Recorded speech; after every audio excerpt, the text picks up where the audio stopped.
नमस्कार। अर्थशास्त्र विभाग में आप सभी का हार्दिक स्वागत है।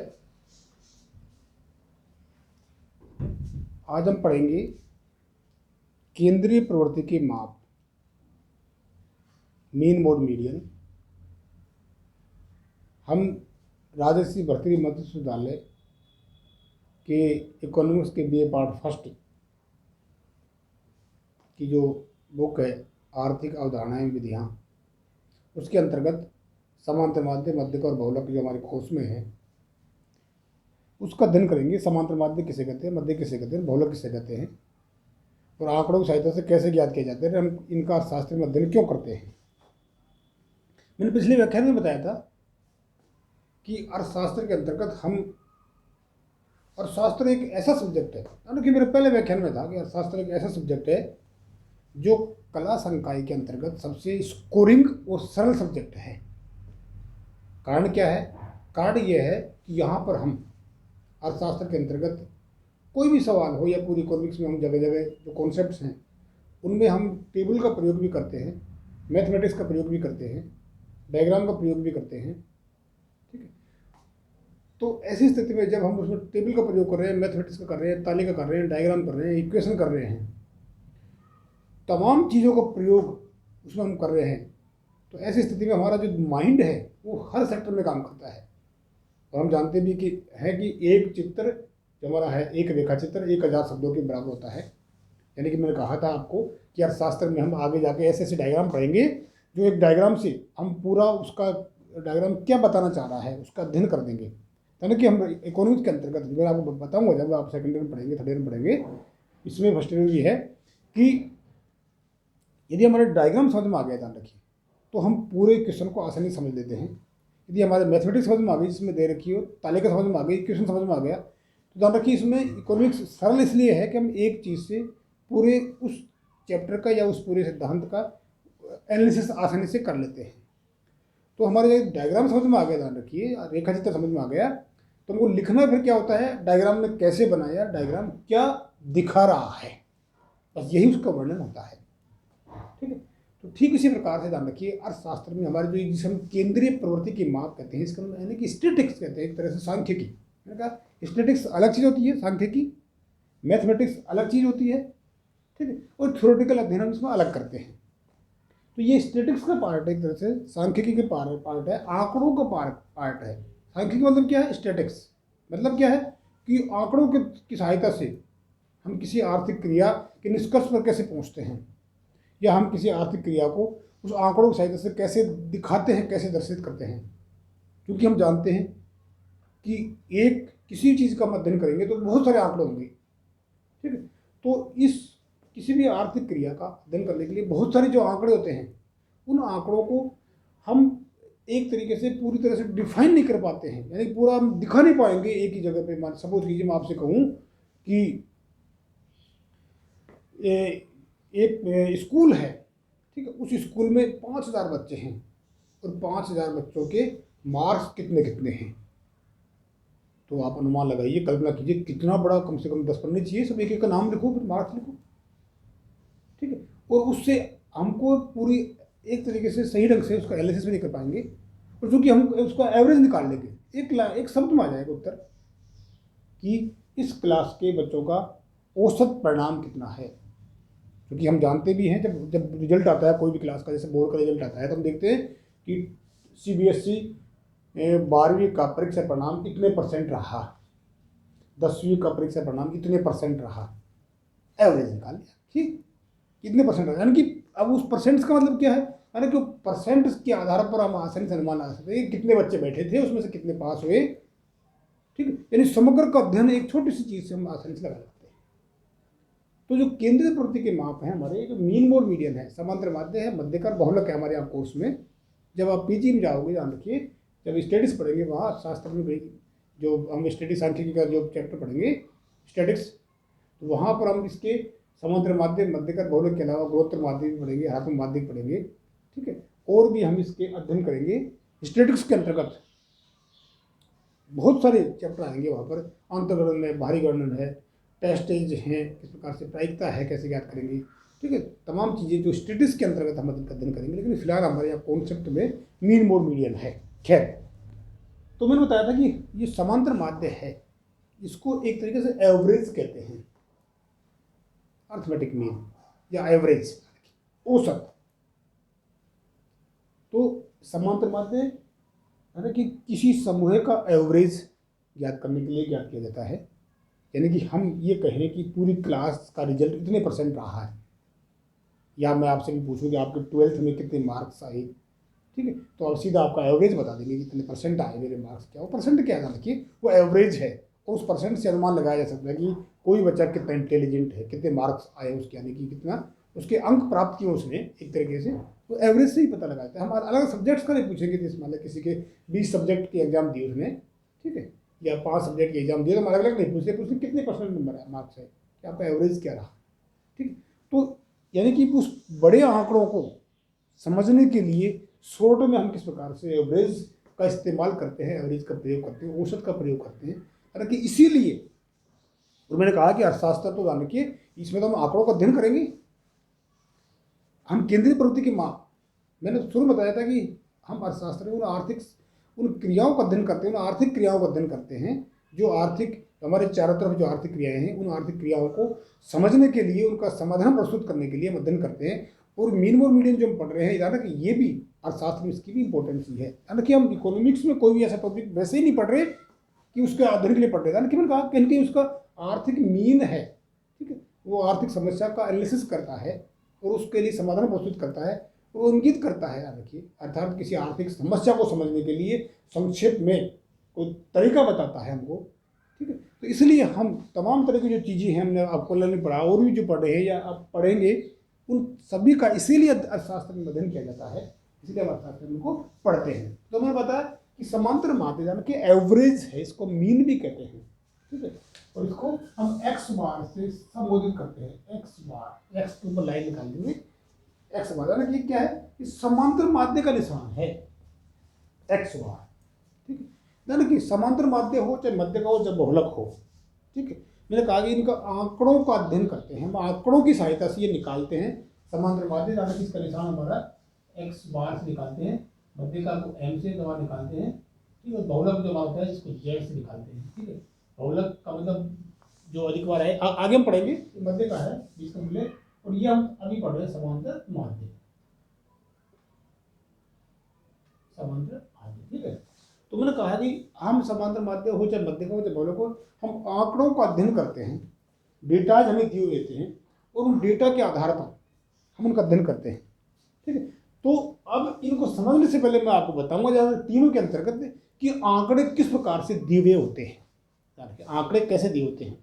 ठीक है। तो अर्थशास्त्र की भाषा में हालांकि हम उसको श्रेणी करते हैं, ठीक है, कि आंकड़े कैसे दिए होते हैं, ठीक है। इसमें व्यक्तिगत श्रेणी होती है, यानी कि इंडिविजुअल वैल्यूज, एक होती है खंडित श्रेणी, तीसरी है सतत श्रेणी, तीसरी है सतत श्रेणी या कंटिन्यूअस सीरीज का, है ना। जो समुद्र माध्य ज्ञात करें चाहे मध्य ज्ञात करें चाहे बहुलक ज्ञात करें, यानी कि तीनों के अंतर्गत जो आंकड़े हमें दिए हुए होते हैं, जिनको हम ये निकालते हैं, जिनकी हम केंद्रीय प्रवृत्ति के माप निकालेंगे, ये आंकड़े हमको अलग अलग श्रेणियों में दिए होते हैं, अलग अलग स्ट्रक्चर के आधार पर दिए होते हैं, और उनको हम श्रेणी में डिवाइड करते हैं। पहले श्रेणी समझ लेते हैं, उसके बाद हम आसानी से समांतर माध्य मध्य का बहुलक को किस प्रकार से हम फॉर्मूले का प्रयोग करके कैसे उसका अर्थ से हम स्पष्ट करेंगे। मैंने तो व्यक्तिगत श्रेणी नाम, मैंने कहा इसके नाम से इंडिविजुअल सीरीज। व्यक्तिगत का मतलब क्या होता है, इंडिविजुअल, व्यक्तिगत, अर्थात आंक जाने की मैंने कहा आंकड़ों की बात कर रहे हैं, यहाँ आंकड़े जो हैं वे व्यक्तिगत रूप से दिए हुए होते हैं, आंकड़े व्यक्तिगत रूप से दिए होते हैं। मैं कहूँ कि एक जगह मान लीजिए क्लास में 10 बच्चे हैं, ठीक है, एक क्लास में 10 बच्चे हैं, और उन 10 बच्चों के आंकड़े हमें दिए हुए हैं, ठीक है। एक क्लास में 10 बच्चे हैं, मैं कहूँ 10 बच्चों के 10 में से जो मार्क्स दे रखे हैं, मान लीजिए वो या 5 बच्चे हैं, मार्क्स दे रखे हैं, जैसे एक दे रखे 4 6 5 3 7, ये लो 5 बच्चे हैं फॉर एग्जाम्पल, और इनके मार्क्स दे रखे हैं 10 में से 4, 6, 5, 3 और 7। ठीक है, ये मार्क्स दे रखे हैं। तो इस क्लास के यदि हमसे को पूछे कि मार्क्स कितने हैं बच्चों के, तो हम बताएंगे 5 बच्चों के ये मार्क्स दिए हुए हैं। मैंने कहा कि बच्चे 5 का हम छोटा एग्जाम्पल लिया है, दिखा भी दिया। मान लीजिए मैं कहूँ 1000 बच्चे हैं, ठीक है, तो 1000 का एक एक लिखना बहुत बड़ा होगा। ठीक है, यदि हमको इंडिविजुअल जरूरत है तो अलग बात है, मैंने कहा। लेकिन हमको इस समांतर माध्य के द्वारा उस किस प्रकार से 1000 बच्चों का प्रतिनिधित्व कैसे एक आंकड़ा करता है, 1000 बच्चों के जो मार्क्स दिए हुए हैं उसका प्रतिनिधित्व कैसे एक आंकड़ा करता है। ठीक है, कि सब्जेक्ट के मार्क्स 1000 बच्चों कितने हैं, फिर एवरेज मार्क्स कितना आया है, इसमें से कितने % बच्चे पास हो गए, कितने % फेल हो गए। ठीक है, ये एक शब्द में ध्यान रखिए, पूरा 1000 बच्चों का जो आंकड़ा है, या मैं ये कहूँ कि उनका प्रतिनिधित्व जो एक आंकड़ा करता है। अब 1000 बच्चों की हम याद रखना संभव नहीं है। मैंने कहा कि हमारा रिजल्ट आता है कि 12th का रिजल्ट इतने % रहा, कैसे निकालते हैं ध्यान रखिए। ठीक है, या किसी एक क्लास के 500 बच्चों का रिजल्ट, एक स्कूल के का रिजल्ट इतना % रहा, है ना, कि पूरी क्लास के बच्चों का आंकड़े याद रखना, स्कूल के बच्चों का आंकड़ा याद रखना, पूरे बोर्ड के बच्चों का आंकड़ा याद रखना संभव नहीं है। तो ऐसी स्थिति में हम किसी एक आंकड़े की द्वारा, एक शब्द के द्वारा पूरे का किस प्रकार से प्रतिनिधित्व किया जाता है, यानी कि हम पूरे के बारे में एक अनुमान लगा सकते हैं कि हाँ यार इस स्कूल का रिजल्ट यानी 90%। इसका मतलब क्या है कि स्कूल में बच्चे इंटेलिजेंट हैं या इनका रिजल्ट ठीक रहा है, अच्छे बच्चे हैं, पढ़ने वाले हैं। किसी स्कूल का रिजल्ट 30% रहा, इसका मतलब क्या है कि रिजल्ट स्कूल कम वीक है, तो पढ़ने में बच्चे। तो इस प्रकार से एक आंकड़े की सहायता से हम पूरी स्कूल का, पूरी क्लास का, ये तमाम तरह के जो बच्चे हैं, सब बच्चे हैं, उनका हम आसानी से अनुमान लगा सकते हैं। तो मैंने कहा कि 5, ये तो छोटा आंकड़ा मैंने लिया, 5 बच्चे दे रखे हैं। ठीक है, 1, 2, 3, 4, 5, इन 5 के अंक दे रखे हैं इतने। और मैं कहूँ इससे ये क्या है कि ये व्यक्तिगत श्रेणी है, ये व्यक्तिगत श्रेणी है, इंडिविजुअल सीरीज है। यहाँ पर मूल्य जो है व्यक्तिगत रूप से दिए होते हैं, और इसका हम समांतर माध्य निकालेंगे। हालांकि ये तो हमारी व्यक्तिगत श्रेणी कहलाते हैं, इसका हम समांतर माध्य निकालेंगे तो क्या करेंगे, सबका प्लस करके डालेंगे। ठीक है, इन सबको प्लस करके 1, 2, 3, 4, 5 का भाग दे देंगे, प्लस करके, और इन 5 का भाग दे देंगे। ये हमारा क्या आ गया, देखिए व्यक्तिगत श्रेणी का x बार आ गया। ठीक, व्यक्तिगत श्रेणी का x बार आ गया। x बार ये कहे सिग्मा x अपॉन n, क्योंकि इसको मान लेते हैं x1, x2, x3, x4, x5 अलग मान लिया, सिग्मा x अपॉन n। ठीक है, यानी कि जो हमारा मूल्य है, यानी कि x का मतलब क्या है, x बराबर मूल्य, यानी कि हमको इंडिविजुअल मूल्य जो दिए हुए हैं आपके नाम के। ध्यान रखिए, एक और चीज इंपॉर्टेंट है कि हमेशा जब हम उत्तर निकालेंगे, जैसे आगे बताऊंगा एक ही चीज को, जैसे समांतर माध्य हो चाहे मध्य और बहुलक हो, जब हम उत्तर निकालेंगे उसका, जान के वो मूल्यों में से आएगा। ठीक है, मूल्य और फ्रीक्वेंसी क्या है हम आगे धीरे धीरे डिटेल से अध्ययन करेंगे। आवृत्ति क्या है, मूल्य क्या है, ये हम आगे पढ़ेंगे जब देखेंगे। तो उत्तर जो हमेशा मूल्य में से आएगा, ध्यान रखिए। ठीक है, तो इसका एवरेज जो आएगा, इनका एवरेज आएगा, न कि 5। ठीक है, तो सिग्मा x अपॉन n, यानी कि मूल्यों का योग, यानी कि x बार मूल्य, और कि सिग्मा का मतलब क्या है, जोड़, योग, सिग्मा x अपॉन n, यानी कि मूल्यों का योग बटे n इज इक्वल टू, देखिए इनकी संख्या है, मूल्यों की संख्या, n बराबर क्या है, मूल्यों की संख्या है, मूल्यों की संख्या है। तो मैंने कहा सिग्मा, यानी 5 का टोटल करके 5 का भाग दे दिया, सिग्मा x अपॉन n। तो हमारा व्यक्तिगत श्रेणी के अंतर्गत आके समांतर माध्य ज्ञात हो जाता है। क्लियर है? ठीक है, यानी कि जब मूल्य जो हमारे हैं, जो कम व्यक्तिगत रूप से दिए होते हैं, कम संख्या में हो, तो हम आसानी से ज्ञात कर लेते हैं, या कम रिपीट हुए। क्लियर? इसके बाद दूसरी श्रेणी आती है खंडित श्रेणी। खंडित श्रेणी, यानी कि खंडित श्रेणी भी एक तरीके की व्यक्तिगत श्रेणी है। खंडित श्रेणी जो हमारी है वो भी एक तरह की व्यक्तिगत श्रेणी ही है, लेकिन यहाँ पर क्या होता है कि जब मूल्य एक से अधिक बार रिपीट होते हैं, इसमें जब मूल्य एक से अधिक बार रिपीट होते हैं, तो जो मूल्य रिपीट होंगे तो उस रिपीट को हम रिपीटेशंस को संख्याओं में लिख देते हैं। फॉर एग्जाम्पल मैं आपको बताऊँ, ठीक है, जैसे एक क्लास में 20 बच्चे हैं, ठीक है, और 20 बच्चों के मार्क्स यहाँ दिए हुए हैं, ठीक है, और दे रखिए जैसे 4 4 3 4 6 7 6 3 2 3 4 5 6 7 8 9 10 11 12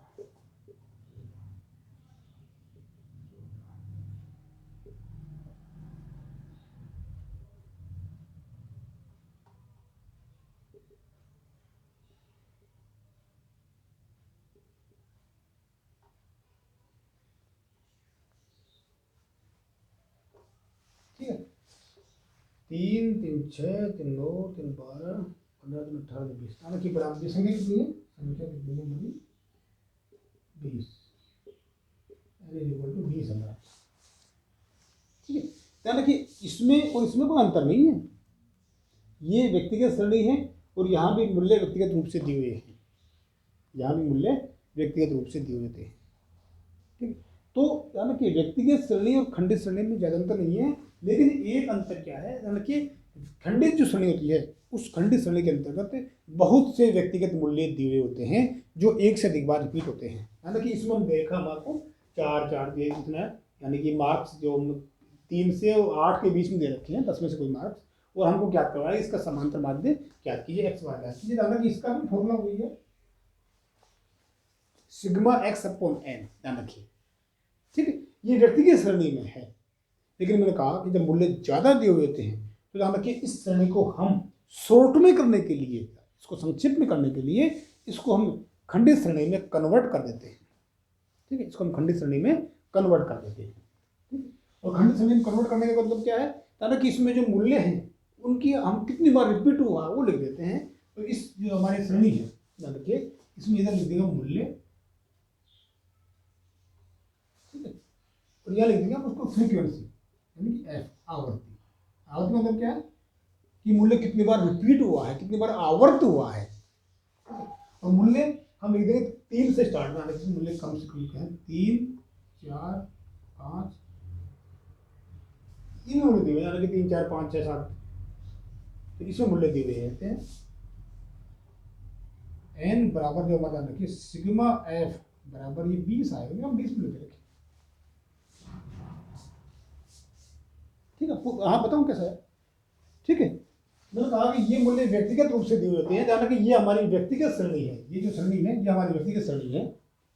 तो इसको खंडित में कैसे कन्वर्ट करते हैं, या हमको खंडित श्रेणी दी हुई है तो क्यों दी हुई है, ध्यान रखिए इसका मतलब क्या है कि व्यक्तिगत श्रेणी में ज़्यादा मूल्य हैं, हम दिखा नहीं सकते तो उसको हम खंडित श्रेणी के रूप में दर्शाते हैं। मैंने कहा कि हम स्टेटिस्टिक्स का प्रयोग इसलिए करते हैं, ध्यान रखिए सांख्यिकी का प्रयोग हम इसलिए करते हैं कि जो विशाल जो हमारे आंकड़े हैं, बहुत अधिक जो आंकड़े हैं, उन आंकड़ों को किस प्रकार से संक्षिप्त रूप में प्रस्तुत करें, ठीक है। इस संक्षिप्त रूप के लिए हम स्टेटिस्टिक्स का प्रयोग करते हैं, सांख्यिकी का प्रयोग करते हैं, और सांख्यिकी के अंतर्गत विभिन्न प्रकार की जो इसके फॉर्मूलेज हैं या विभिन्न प्रकार के माप जो है, मेजरमेंट जो हमने कहा, मीन मोड मीडियन हम पढ़ेंगे, समांतर माध्य मध्य का बोला, फिर अंतर्गण है, बाहरी गणन है, ठीक है। इसके अलावा और भी चीज़ें बहुत सारी पढ़ेंगे, इसमें प्रायिकता है, खैर रिग्रेशन वगैरह, कोरिलेशन, ठीक है। तो खैर तो ये इस तरह से मूल्य दे, ये क्या है, हालांकि ये एक्स है हमारा मूल्य है, जो ये हमारे एक्स ये सब क्या है, ये सब मूल्य है हमारा, ये सब वैल्यूज है, मूल्य है 3 4। तो अब यहाँ फ्रीक्वेंसी मतलब क्या, आवृत्ति है ना, कि इसी चीज को लिख रहे हैं, मतलब ये है, मैंने कहा इन सबका टोटल कर दीजिए, इन सबका टोटल करके हम करेंगे सिग्मा एक्स अपॉन एन, यानी कि एन कितना है 20 का हो जाएगा, तो वही उत्तर आएगा, ध्यान रखिए वही उत्तर आएगा जो हम इस खंडित श्रेणी से करेंगे। अंतर क्या है कि खंडित श्रेणी में हम उसको आसानी से छोटे आंकड़ों के रूप में संक्षेप में उसको लिख पा रहे हैं, ज़्यादा सुविधाजनक होगा हमें समझने में, याद करने के लिए। 3 ध्यान रखिए 3 की फ्रीक्वेंसी का मतलब क्या है, 3 कितनी बार रिपीट हुआ है, आवृत्ति उसकी, जैसे हम निकालते हैं ना संख्या आवृत्ति उस तरह से, तो चाहे एक ही निकाल लीजिए, 3 का 1 देखा ये रहा 1, तो यहाँ मैं 1 मिला निकाल लेता हूँ, 1 ये 2 ये 3, क्लियर। 3 से कितनी बार आई, 3 बार आई है, 4 1 2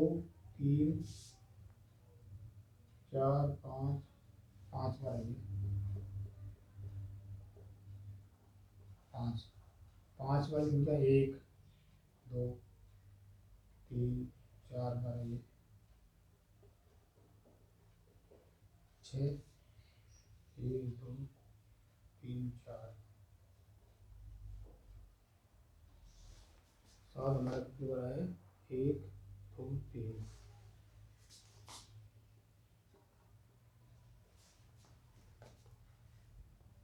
पूरा 8 हमारा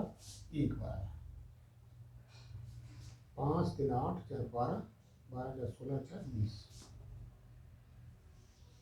देखिए 20 आ गया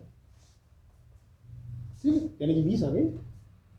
ये 20 क्या है ना देखिए 20 में लिखते हैं n इज इक्वल टू 20 है जिसको हम यानी कि खंडित श्रेणी में और सतत श्रेणी में इसको n is equal to sigma f होता है और सिग्मा f क्यों होता है इसलिए मैंने आपको ये एग्जांपल लिया है सिग्मा f इसलिए होता है कि जो n है यानी कि यही n को यहाँ पर दिया होता है f के रूप में फ्रीक्वेंसी में का 3 कितनी बार दे रखा है 3 बार दे रखा है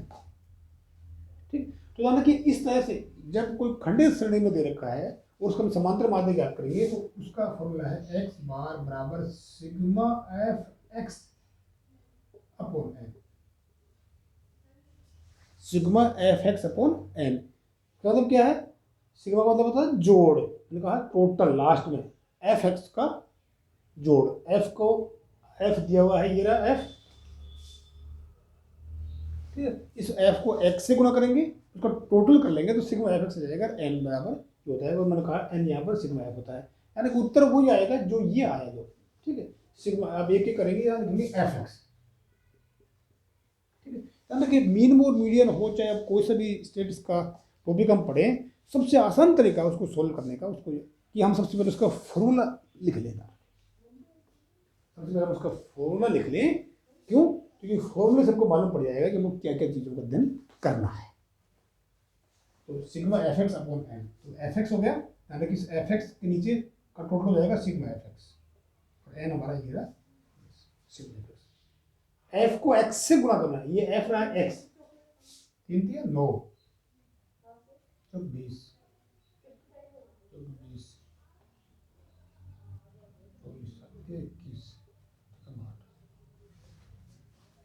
ठीक है ये आ गया एफ एक्स यानी कि मैंने आपको यहाँ कहा था इन सब का टोटल करके हम 20 का भाग दे देंगे तो भी वही उत्तर आएगा जो हम इसका मल्टीप्लाई करके sigma F X upon N करेंगे तो भी हमारा वही आएगा एफ एक्स की जगह हम एफ को एक्स से गुणा कर देंगे लेकिन हम इसका प्रयोग क्यों करते हैं ये आंकड़े छोटे हो गए छोटे हो गए ठीक है मैंने कहा तीन बार रिपीट हुआ 3 3 9 3 को चाहे हम 3 बार टोटल कर लें यहाँ ऊपर आया 3 + 3 + 3 या 3 3 9 एक ही बात है 4 हमारे पास 5 बार रिपीट हुआ है तो 4 को 5 बार जोड़ लीजिए 4 + 4 + 4 + 4 + 4 या 4 को 5 से गुणा कर लीजिए मतलब वही आएगा उत्तर 20 ही आएगा ठीक है मतलब 20 ही आएगा इसलिए हम इन सबका मैंने कहा सबका टोटल करके हम संख्या का भाग देंगे इसका तो भी वही उत्तर आएगा जो हम sigma F X upon N करेंगे क्यों क्योंकि यहाँ केवल दाना कि इस व्यक्तिगत श्रेणी को छोटा करने के लिए समझने में आसानी आने के लिए हम इसको इस तरह से इसको खंडित श्रेणी में कन्वर्ट किया है या जब मूल्य जाना कि ये तो 20 ही दिए हैं मैंने आपको 20 दशा दिए यहाँ पर ठीक सपोज कीजिए 1000 मूल्य दिए होते सपोज कीजिए 1000 मूल्य दिए हुए होते तो हम क्या करते व्यक्तिगत श्रेणी के रूप में उसको नहीं दिखा सकते थे यानी कि हम उसको क्या करते फिर खंडित श्रेणी के रूप में हम उसको दिखाते कि भाई 1000 में से मान लीजिए 100 मूल्य है वो कितनी बार आया ठीक है यार मार्क्स मान लीजिए 1000 बच्चों की 10 नंबर के में से आते 0 तो हम देखते कि 5 या 3 कितनी बार आया सबका टोटल 1000 होता अगर 1000 बच्चों को दिया होता यहाँ क्या है 20 बच्चों को दे रहा था इसलिए टोटल 20 हो गया ठीक इस प्रकार से यानी कि sigma F X upon N हम कर देंगे इन सबका एफ एक्स याद किया इसका टोटल कर दिया एफ एक्स हो गया मतलब एन तो sigma F X upon N बराबर समांतर माध्य हम आसानी से इस तरह से ज्ञात कर सकते हैं ये हमारा खंडित श्रेणी के अंतर्गत चाहे कोई श्रेणी दिए हुए नहीं कैसे दिए हुए हम आसानी से समांतर माध्य ज्ञात करेंगे ठीक है इसके बाद जो तीसरी श्रेणी सतत श्रेणी नाम इसका हम 4 सवाल करेंगे इनसे सारा क्लियर हो जाएगा सतत श्रेणी जैसे कंटिन्यूस सीरीज